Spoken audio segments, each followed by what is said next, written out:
Hi, I'm Mark Maxwell. I'm the UGA VAULT Librarian. Growing up, I had two main interests, sports and music. I'm Kevin Butler here with Mark Maxwell, and this is a huge week this week. When I was in school in the 80s, this was the fine arts, but it was where the School of Music had all their classes. In 1982, I moved to Athens, Georgia, to study classical guitar, and I started my recording studio. That's what you're looking at now, Maxwell Sound Recording Studio, which I've had for about 30 years. Maxwell Sound Recording Studio has done everything from record bands to television projects, movie projects, just a lot of different stuff. It's been really cool. I've always been interested in sports, and in 2001 I actually joined Athens Country Club. When I joined that, I started playing golf with a lot of ex-jocks, kind of like I was, except these were UGA football players. As I was meeting these ex-players, I started doing events for them.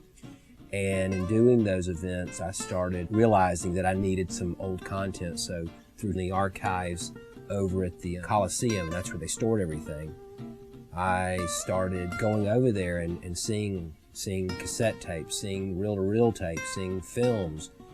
As every day goes by, it is deteriorating. Air is deteriorating it. That's called data rot. Back in the late 90s and the early 2000s, data rot just didn't exist. I don't even know if the term existed.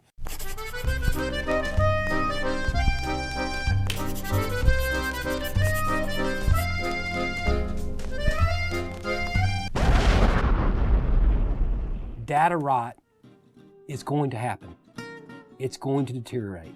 Every single thing that we're transferring, that we're watching in the vault, if we had waited another 20 years, it would not exist.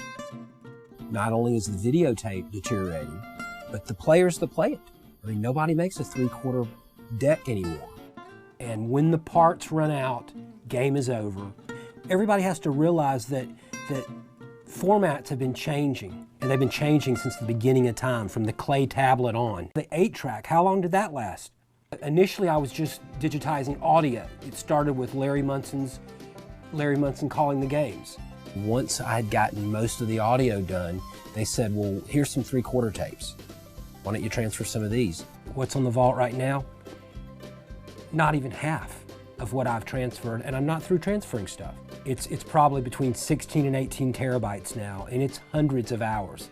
I'm not really sure of what's left, but I'm sure it's possibly hundreds of hours. Essentially, we have three main formats: audio, film, and video. Audio is the first. Of course, that's either reel-to-reel or cassette tape. The earliest, of course, was film, mostly 16mm film. Video formats originally were 3/4, transferred to 1-inch, then we went to beta. Our team has colorized it, and we've done everything to make it as good as it can. We've tagged it where you can find it. The storage medium that we're putting it to is going to be the highest quality and the most secure. And it will be there until we have to transfer it to whatever the next one is. The content on the UGA Vault is constantly changing, and it's going to continue to do that. We are finding new content daily. Sure, we're going to give you material that you've seen and that you want to see, but I assure you, there's material in the content that no one's seen. And the only place you can ever see it is on the UGA Vault.